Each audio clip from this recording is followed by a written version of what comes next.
Hello and welcome. I hope you're safe and well. Today's exciting episode, well, it's kind of obvious. It's a fabric haul. Some of the fabrics I did just buy and other fabrics I just found when I was moving stuff around. Perfect jacket. So I was doing some beading today and then I was like, gotta make a video. So, well, you don't have to make a video for Vlogmas, but anyway, so I had these fabrics. This one is particularly fabulous.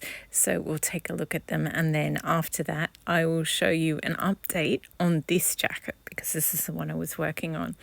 But first, let's get to these fabulous fabrics. I think, yeah, so there's a few Christmas ones and a couple of ones that I rediscovered. And I was like, oh my gosh, I forgot about that one.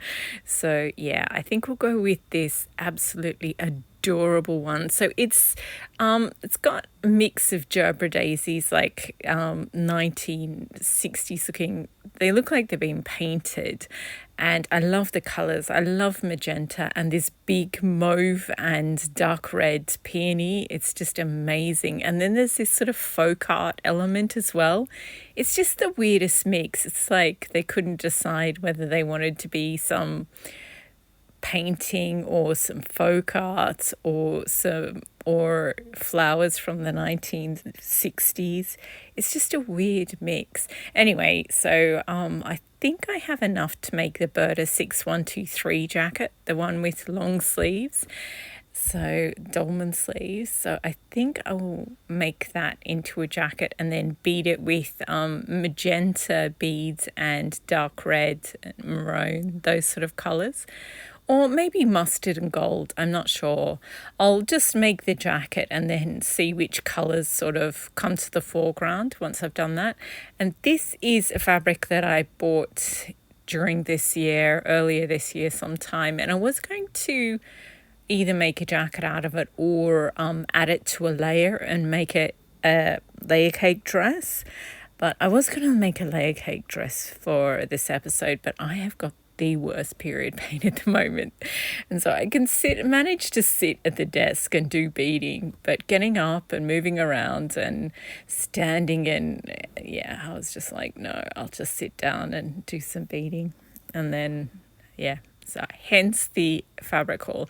Anyway, so I love the green leaves in this. It's actually got a really dark navy inky sort of, it looks black, the background, but it's navy blue. So I thought I'd do strings of beads in green, greens, navy blue and black for that one.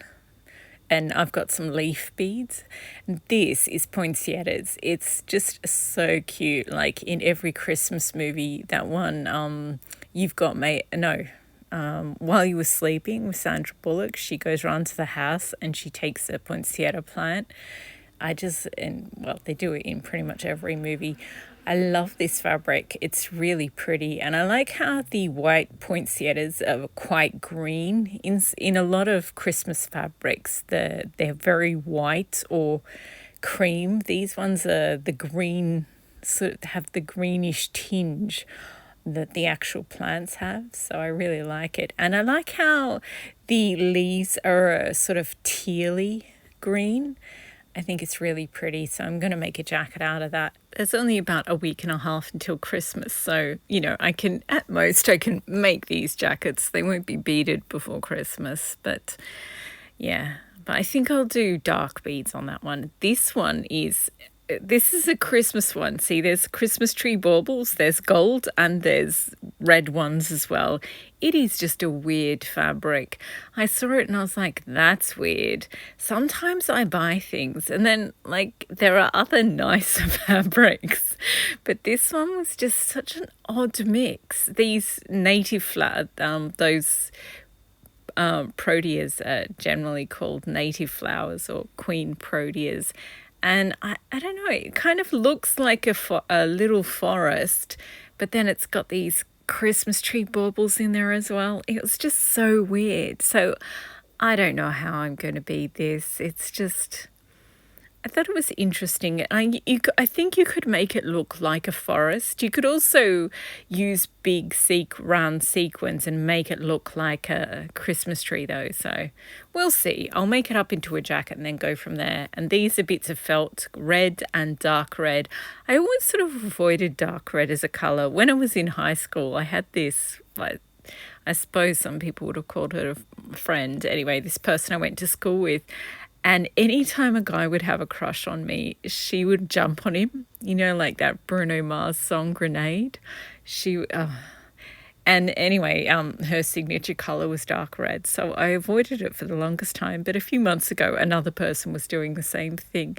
And it occurred to me that the maroon dark red person, she was super racist. She would only ever jump on the white Christian guys who had a crush on me, none of the other ones. And I was like, how did I not notice that at the time? But I mean,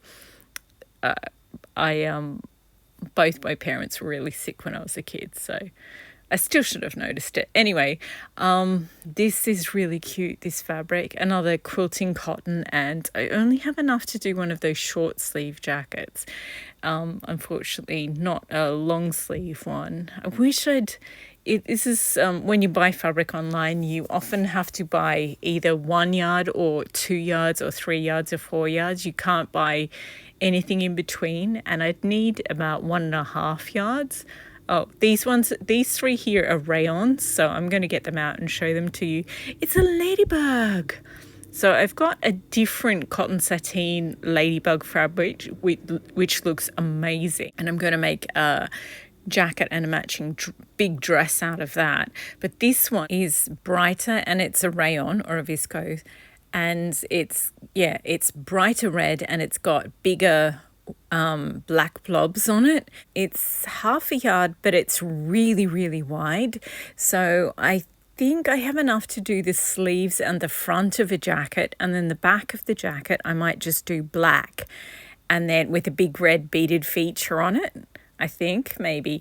This one is another rayon, and so it's really thin and flimsy, and I bought it to make a dress, but I don't like thin flimsy dresses. And if you wear viscose or rayon as a dress, people tend to touch it and sort of feel it because it drapes really well, but yeah, I don't want anyone touching my clothes. So I think I'll turn into jackets. I think this one, I really like this. I've got 2 yards of this, but again, it's really wide, so it's quite a bit. So I could make the lining of 2 or 3 jackets out of this one. So I think I'll do that because I do have silk, and for my tweed jackets, I use silk for the lining. But for these ones that I'm making out of cotton, I think I tend to be using other lighter things for the lining. So yeah, I think I will use them for lining. And I also have this red one. I haven't showed you this in quite some time, but I did show you in my Make 9. The pink one is Liberty Fabric, is one I haven't used up, but it was one of my Make 9 fabrics for this year. And it would look awesome with red beading and red lining. So I might use that red there for the lining, but also I could use that red rayon floral fabric for the back of the ladybug jacket, maybe, instead of just using plain black fabric. We shall see. Anyway, this is the one I will probably make up first out of this bunch, although I kind of have to get those Christmas print jackets done pretty damn quickly. So anyway, I'll do something with them in the next week and a half. And now it is time for an update. So this is what the jacket looked like the last time you saw it. Sort of beaded. Actually, it's very beaded, very over beaded, but still a lot of room to go. So essentially all the pink is going to be covered, and yes, well and truly not. And a lot at the front on this side, but also the back. I hadn't done a lot on the pink feature on the back.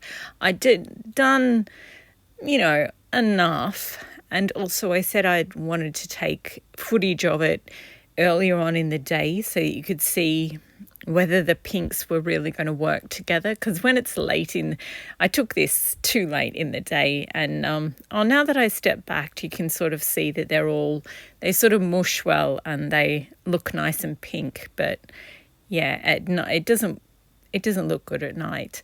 But here we go. So I took the pins out from the sides and the underarms, and I've butterflied it again, laid it flat on the workbench, and I've worked on a bit more. So all these ones here, this side was particularly empty, so I've sort of gone along and I've put in a lot of small detail, and the bluebells and the little spikes of seed beads, the tiny round ones, and then the sort of the blue tulips that I've only got I don't know, I think I've got about 15 of them, so there'll be 7 or 8 on either side, just at the front, just because that's all I've got. And so I've done a lot of detailed work on the top of that front, and now I have to do a little bit more on the other side, but it is coming along nicely. And I've done so much work on the back. I did a lot of filling in the pink section, and I think it looks a lot better now that I've added, I added again some of those spikes of stacks of 3 or 4 seed beads all stacked up in a little row. And I also filled in the blue section with, I mean, I love how the blue flowers have the pink bit in the middle, but it does make the blue bit seem less blue and a little bit more pink. I don't mind it, but I'm not sure if it reads well. I think it's adorable, but yeah, we'll have to wait and see. So now I'll show you what it used to look like and then show you this again. So this is what it used to look like. I really have filled in a lot of the blue section, but also there is so much detail in the pink section that I worked on. And it's next time I do one of these jackets, I'll start from the center of the back and work my way out, because the weight of, like, each of the beads isn't that heavy, but by the time you're working, by the time you've added them all, because I sort of did it in layers, and then by the time you go back and do the second or the third layer, it gets quite heavy. So I think in future I'll start from the center back and work out to the edges. And this is the back to the front, and I put them together so you could sort of see how much more there is to do. I really need to either add the lining or fold the center seams, like fold them under at the seams.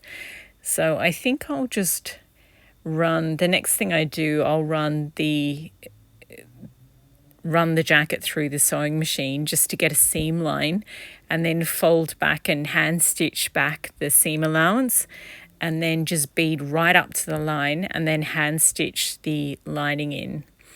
I think that might be the easiest way forward from here.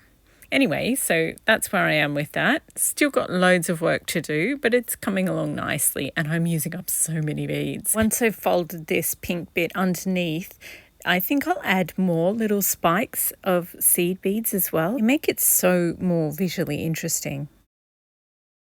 Anyway, that is it for this video. Thank you very much for watching. I hope you've been inspired to rummage through your fabric stash and rediscover fabrics that you bought ages ago. This is going to look so good as a lining on that pink jacket. It's just going to look awesome. So there are a lot of fabrics there. I guess I could just mush them all into one layer cake dress, but I kind of want to make them all into separate jackets, because then I can do beading on all of them. So we'll see, but probably going to make jackets out of them. I don't know how I'm going to do that in the next week and a half, but where there's a will, there's a way. I love the colours in this fabric. It's just amazing. Not sure how I'll bead it yet though. Anyway, that's it for this episode. Thanks again for watching, and happy sewing.